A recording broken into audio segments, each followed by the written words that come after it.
Coach, you guys had a pretty big hole to dig out of. You did in the second half. What was the difference in the way that your team played in the second half tonight? I liked the second half. I hated the first half.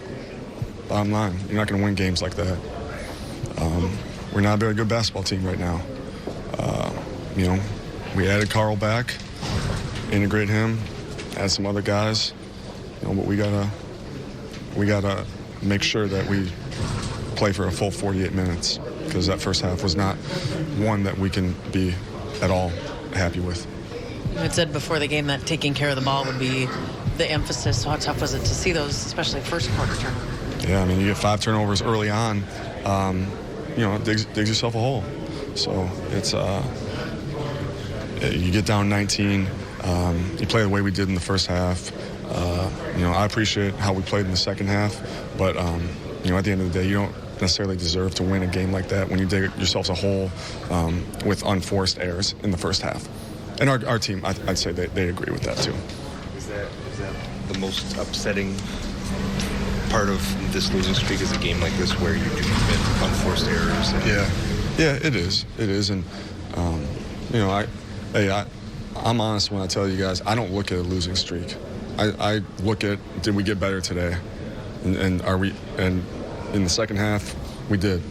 At times we didn't execute down the stretch, but in that first half we did not.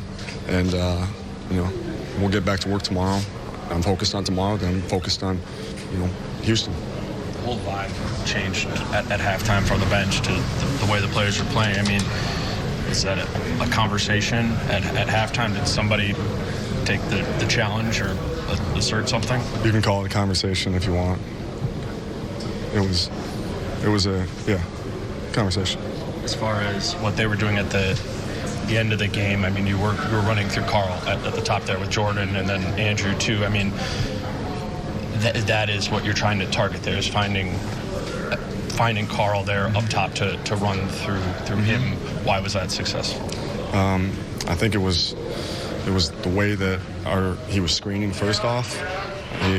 His ability, he got himself open, and I think that we found some things that we can build on for late in games. And then I thought he reacted well to the switch too, and he started going inside. When you see you have 40 points on 24 field goals, he did good things, but we gotta keep we gotta build, and we gotta get more. When you have a conversation like that, is it you in kind of taking over the main parts of that? Are you letting the players work through kind of what they need to work through? Is it what is that dialogue like? I did the talking at halftime. I wasn't happy. The conversation, it was a one-sided conversation. Yeah, I wasn't happy. Did Jim explain that timeout near the end to you? I got a lot of respect for Jim, so any conversations that him and I have, we keep to ourselves. For Andrew specifically, that was the most glaring individual change from the really good second half there. What did he do to illustrate that change? He was aggressive. He got downhill. He didn't settle. Why isn't that there in the first half? I couldn't answer that. But I was. So wasn't it something like that they were defending it different? I was happy with how he played in the second half. I expect that out of Andrew moving forward.